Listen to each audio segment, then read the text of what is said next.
നമസ്കാരം. ദേവകി ആസ്ട്രോ റിസർച്ചിലേക്ക് സ്വാഗതം.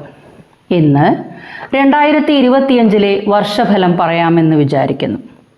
ഈ വീഡിയോയിൽ കുംഭം രാശിയിൽ ഉൾപ്പെടുന്ന അവിട്ടത്തിൻ്റെ അവസാന പകുതി, അതായത് അവിട്ടത്തിൻ്റെ 3-4 പാദങ്ങൾ, ചതയം, പൂരുരുട്ടാതിയുടെ ആദ്യ മുക്കാൽ ഭാഗവും, അതായത് 1, 2, 3 പാദങ്ങൾ ഉൾപ്പെടുന്ന നക്ഷത്രക്കാരുടെ ഫലങ്ങൾ പറയാമെന്ന് വിചാരിക്കുന്നു. അതിനു മുമ്പായി ഇപ്പോഴത്തെ ഗ്രഹസ്ഥിതിയും ഈ വർഷം ഉണ്ടാകുന്ന മാറ്റങ്ങളും ഒന്ന് പരിശോധിക്കാം. ഇടവത്തിൽ വ്യാഴം, കന്നിയിൽ കേതു, കുംഭത്തിൽ ശനി, മീനത്തിൽ രാഹു എന്നിങ്ങനെയാണ്. 2025 മാർച്ച് 29 ശനി കുംഭം രാശിയിൽ നിന്നും മീനം രാശിയിലേക്ക് സംക്രമിക്കപ്പെടുന്നു. 2025 മെയ് 14 വ്യാഴം ഇടവം രാശിയിൽ നിന്നും മിഥുനം രാശിയിലേക്കും സംക്രമിക്കപ്പെടുന്നു. 2025 മെയ് 18 രാഹു കുംഭത്തിലേക്കും കേതു ചിങ്ങത്തിലേക്കും സംക്രമിക്കപ്പെടുന്നു. 2025 ഒക്ടോബർ 17 വ്യാഴം മിഥുനം രാശിയിൽ നിന്നും കർക്കിടകം രാശിയിലേക്ക് സംക്രമിക്കപ്പെടുന്നു. പിന്നീട് ഡിസംബർ 4 വ്യാഴം വക്രഗതിയിൽ മിഥുനം രാശിയിലേക്ക് തിരികെ വരുന്നു. അതിനുശേഷം മിഥുനം രാശിയിൽ നിന്നും കർക്കിടകം രാശിയിലേക്ക് സംക്രമിക്കപ്പെടുന്നത് 2026 ജൂൺ മാസത്തിലാണ്. അങ്ങനെ വ്യാഴം ഈ വർഷം 3 രാശി മാറുന്നുണ്ട്. കൂടുതൽ സമയകാലം ഒരു രാശിയിൽ നിൽക്കുന്ന ഗ്രഹങ്ങളെ കൊണ്ടാണ് നമ്മൾ വർഷഫലം സാധാരണ പറയാറ്. മറ്റു ഗ്രഹങ്ങളുടെ ചാരഫലം മാസഫലങ്ങളിൽ ഉൾപ്പെടുത്താറുണ്ട്. മാസഫലങ്ങൾ ലഭിക്കുന്നതിനായി ചാനൽ സബ്സ്ക്രൈബ് ചെയ്യുക. ജ്യോതിഷപരമായ കാര്യങ്ങൾ അറിയുന്നതിന് എൻ്റെ വാട്സാപ്പിലേക്ക് ഡീറ്റെയിൽസ് ടെക്സ്റ്റ് ചെയ്യാവുന്നതാണ്. ഇനി വിഷയത്തിലേക്ക് കടക്കാം. ഈ വീഡിയോയിൽ കുംഭം രാശിയിൽ ഉൾപ്പെടുന്ന അവിട്ടത്തിൻ്റെ ബാക്കി പകുതിയും ചതയം, പൂരുരുട്ടാതിയുടെ ആദ്യ മുക്കാൽ ഭാഗവും ഉൾപ്പെടുന്ന നക്ഷത്രക്കാരുടെ 2025 വർഷം എങ്ങനെയായിരിക്കുമെന്ന് പറയാമെന്ന് വിചാരിക്കുന്നു. കുംഭം രാശിക്കാർക്ക് ഈ വർഷം 2025 മാർച്ച് 29 ശനി മാറുന്നത് ജന്മരാശിയിൽ നിന്നും 2ാം ഭാവത്തിലേക്കാണ്. 7ര ശനിയിൽ ജന്മശനി അവസാനിക്കുന്നു. വീണ്ടും ഒരു 2.5 വർഷക്കാലം 7ര ശനി തുടരുകയാണ്. 7ര ശനിയുടെ 3ാം ഘട്ടം. അതുപോലെ തന്നെ 2025 മെയ് 14 വ്യാഴം മാറുന്നത് കുംഭം രാശിയുടെ 4ാം ഭാവത്തിൽ നിന്നും 5ാം ഭാവത്തിലേക്കാണ്. മെയ് 18 രാഹു കേതു മാറ്റത്താൽ കുംഭക്കൂറുകാരുടെ ജന്മരാശിയിലേക്ക് രാഹുവും 7ാം ഭാവത്തിലേക്ക് കേതുവും സംക്രമിക്കപ്പെടുന്നു. ഈ ഗ്രഹസ്ഥിതിയും ഗ്രഹമാറ്റവും കൊണ്ട് കുംഭക്കൂറുകാരുടെ ധനസ്ഥിതിയുടെ കാര്യം ചിന്തിക്കാം.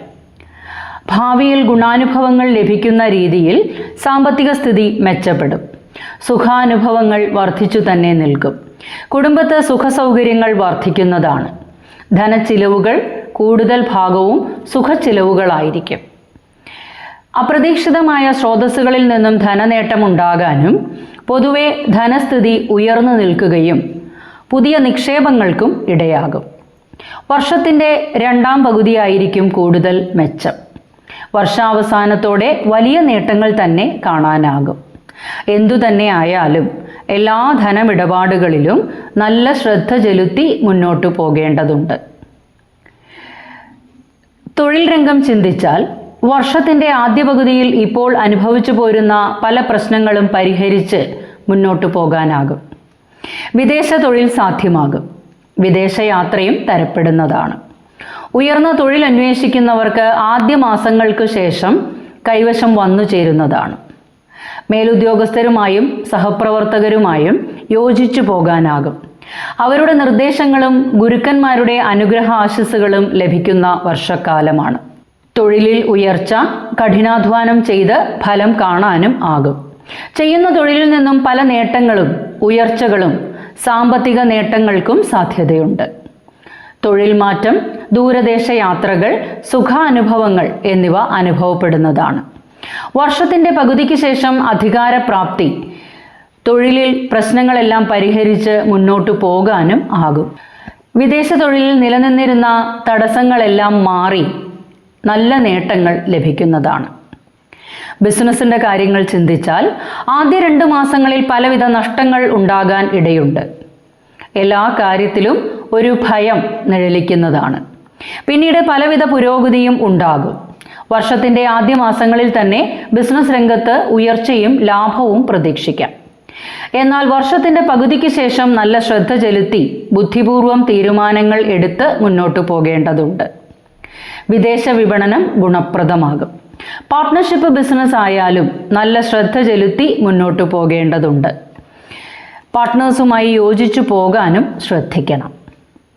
വിവാഹകാര്യങ്ങൾ ആലോചിക്കുകയാണെങ്കിൽ ആദ്യ മാസങ്ങളിൽ കാലതാമസം നേരിടും. പിന്നീട് വിവാഹാലോചനകൾ വന്നു ചേരുന്നതിനും അനുയോജ്യമായവ തന്നെ നടന്നു കിട്ടാനും ഇടയുണ്ട്. പങ്കാളിയെ തീരുമാനിക്കുന്നതിന് നല്ല ശ്രദ്ധയുണ്ടാകണം. ഗ്രഹനിലകൾ പരിശോധിക്കുകയും കാര്യങ്ങൾ അന്വേഷിച്ചു മാത്രം തീരുമാനങ്ങൾ എടുത്ത് മുന്നോട്ടു പോകേണ്ടതുണ്ട്. പ്രണയിതാക്കൾക്കും അനുകൂലമാണ്.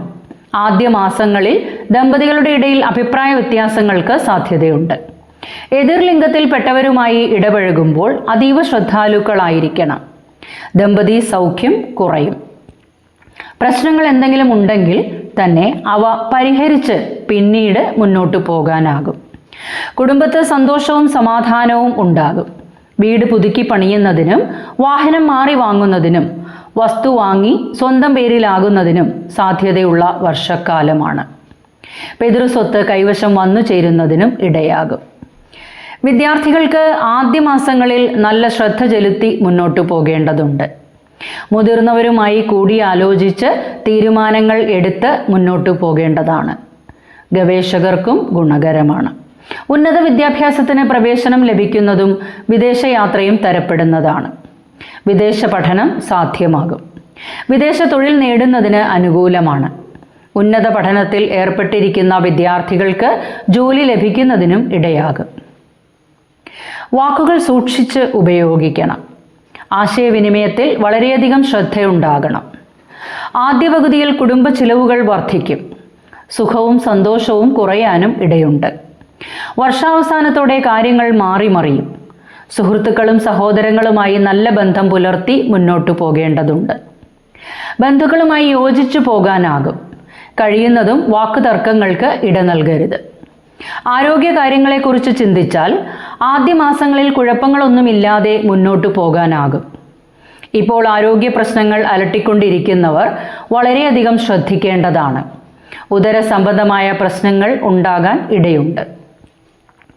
വർഷത്തിൻ്റെ പകുതിയോടെ കർമ്മരംഗത്ത് ശരീരത്തിൽ മുറിവ്, പൊള്ളൽ, ചതവ് എന്നിവ ഉണ്ടാകാൻ ഇടയുണ്ട്. ഞാൻ എന്ന ഭാവം ഒഴിവാക്കണം. വാഗ്വാദങ്ങൾക്ക് ഇട നൽകരുത്. ജീവിത പങ്കാളിയുടെ ആരോഗ്യ കാര്യങ്ങളിലും ശ്രദ്ധയുണ്ടാകണം. ഭക്ഷണ ക്രമീകരണങ്ങൾ അത്യന്താപേക്ഷിതമാണ്. യോഗ ശീലമാക്കുന്നത് നന്നായിരിക്കും. ദൈവാധീനം വർദ്ധിപ്പിച്ചെടുക്കുന്നതിനായി അയ്യപ്പസ്വാമിക്ക് നീരാഞ്ജനം, ഹനുമാൻ സ്വാമിക്ക് വെണ്ണ നിവേദ്യം, ഹനുമാൻ ചാലിസ നിത്യവും ജപിക്കുകയും ചെയ്യുക.